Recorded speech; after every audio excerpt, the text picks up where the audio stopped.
엄마와 함께하는 성경 공부 오늘의 말씀은 창세기 27장 22절 23절입니다. 야곱이 그 아버지 이삭에게 가까이 가니 이삭이 만지며 이르되 음성은 야곱의 음성이나 손은 에서의 손이로다 하며 그의 손이 형 에서의 손과 같이 털이 있으므로 분별하지 못하고 축복하였더라. 아멘. 야곱은 어머니가 만든 별미와 떡을 들고 아버지에게 나아갑니다. 이삭이 야곱을 만져보고 목소리는 야곱인데 손은 에서의 손이라고 합니다. 음성이 야곱의 음성이면 어떻게 손이 에서의 손이겠습니까? 손에 털이 있다고 해도 음성이 야곱의 음성이면 좀 더 손을 자세히 살폈어야 했고 그러면 그가 야곱인 것을 알 수 있었을 것입니다. 깨달을 만한 증거가 확실히 있었으나 이삭이 깨닫지 못하고 속게 된 이유는 하나님께서 일찍이 큰 자가 어린 자를 섬기리라고 말씀하셨기 때문입니다. 이삭은 야곱이 가져온 별미를 먹고 야곱에게 장자권을 축복합니다. 야곱은 아버지를 속이고 장자의 복을 받았습니다. 만약 리브가가 아무런 조치도 하지 않았다면 장자권은 에서에게로 넘어갔을 것이며 그 후에 하나님의 뜻대로 바로잡으려면 피 흘리는 싸움이 일어났을 것입니다.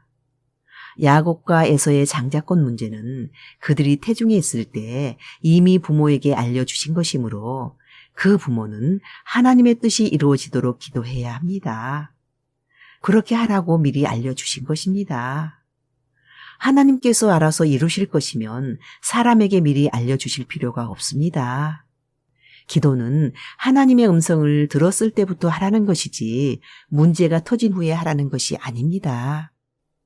야곱의 장자권은 하나님께서 예정하신 것이기 때문에 때가 되면 당연히 이루어 주실 줄 믿고 막연하게 기다리기만 했다면 장자권이 하나님 뜻대로 야곱에게 이양되기는 어렵습니다. 행함이 없는 믿음은 죽은 믿음이듯 기도는 곧 행함입니다. 믿고 행동하게 하는 원동력이 기도입니다.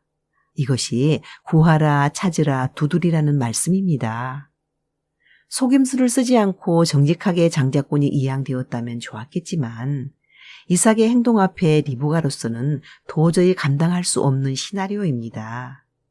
리브가는 이삭이 에서에게 말하는 것을 우연히 듣게 된 것도 장자권 문제를 위해 꾸준히 기도해온 응답이며 그 일을 막으라는 하나님의 신호라고 받아들였을 것입니다. 야곱은 장자의 명분을 기중히 여겨 사모하고 자기가 받기 위해 노력했습니다. 하나님은 이 명분을 귀히 여기는 사람을 귀히 여기시고 그 사에게 쓰십니다. 육신의 배가 줄일지라도 영적인 명분만큼은 버리지 않겠다는 적극적인 사모함을 가져야 합니다. 예수님의 구원은 창세전에 이미 그려놓은 큰 그림입니다. 작은 그림은 우리가 그려야 합니다. 창세전에 주신 큰 그림은 누구든지 주 예수를 믿으면 구원을 얻는 것입니다.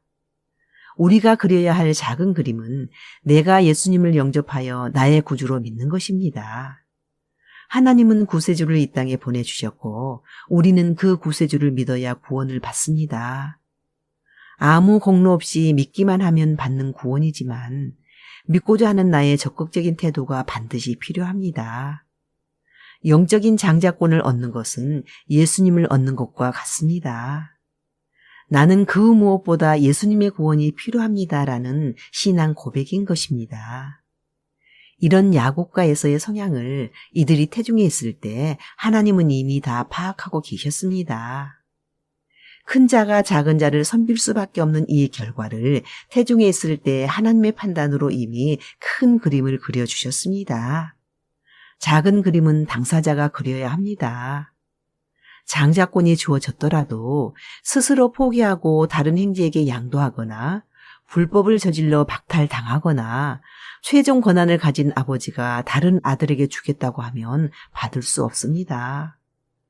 야곱의 아들 루우벤도 장자이지만 아버지의 침상을 더럽힘으로 장자에서 아웃되었습니다. 일반 기업을 물려줄 때도 본인이 싫다면 할 수 없고 아버지 마음에 안 들어도 안 되는 것입니다. 하물며 장자의 명분을 팥죽 한 그릇보다 못한 것으로 생각했는데 그것이 에서의 것이 되겠습니까? 야곱은 장자의 명분을 사모함으로 받았고 에서는 하찮게 여김으로 잃은 것입니다. 빼앗긴 것이 아닙니다.